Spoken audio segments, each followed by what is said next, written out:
Hi, I'm going to help show solving the limit of the sequence 8 sub n is equal to n over 7 times the sine of 2 over n. So I'm going to use L'Hopital's rule for this, which involves taking a derivative. And to take a derivative, a function needs to be continuous at every point in its domain. So that's why over here I'm writing for a equals f of n, f of x is equal to x over 7 times the sine of 2 over x. So I'm going to use x in these values. In terms of practicality and solving the question, it's kind of just notation, because obviously we're just swapping one variable for another.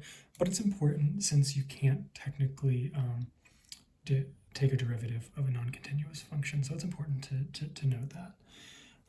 So I'm going to rewrite this f of x is equal to x over 7 times the sine of 2 over x. I'm going to take the limit of that as x approaches infinity. So I'm going to write the limit as x goes to infinity of x over 7 sine of 2 over x. So it's important to note that the sine of 0 is equal to 0. And then it's also just important to note that x over 7, as x goes to infinity, goes to infinity. So we have an indeterminate form here, infinity times 0. And to use L'Hopital's rule, we have to get it into a different form, so either infinity over infinity or 0 over 0. So I'm going to take the reciprocal of x over 7 and put that all under sine of 2x. So that's going to look like the limit as x goes to infinity of sine of 2x all over 7 over x. From here, I'm going to take the derivative of both the top and the bottom using L'Hopital's rule. So I'm just going to use this derivative notation just so I don't have to rewrite it. And so down here, using the chain rule on the top, we're going to get, so for the chain rule, you have to take f prime of g times g prime. So it's going to be cosine f prime, that's the derivative of sine, of 2 over x, that's g, times g prime, which is the derivative of 2 over x, which is negative 2 over x squared,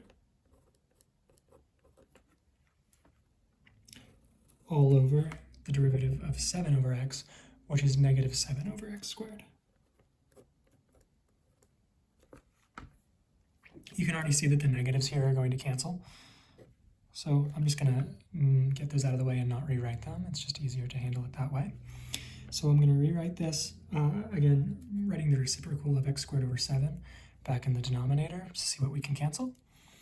And that's going to be the limit as x goes to infinity of cosine of 2 over x times 2 over x squared times x squared over 7.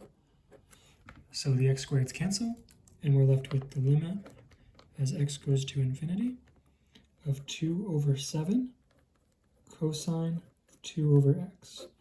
So it's important to know that as x goes to infinity, 2 over x goes to 0, because x just keeps getting bigger. And then it's important to know that the cosine of 0 is equal to 1.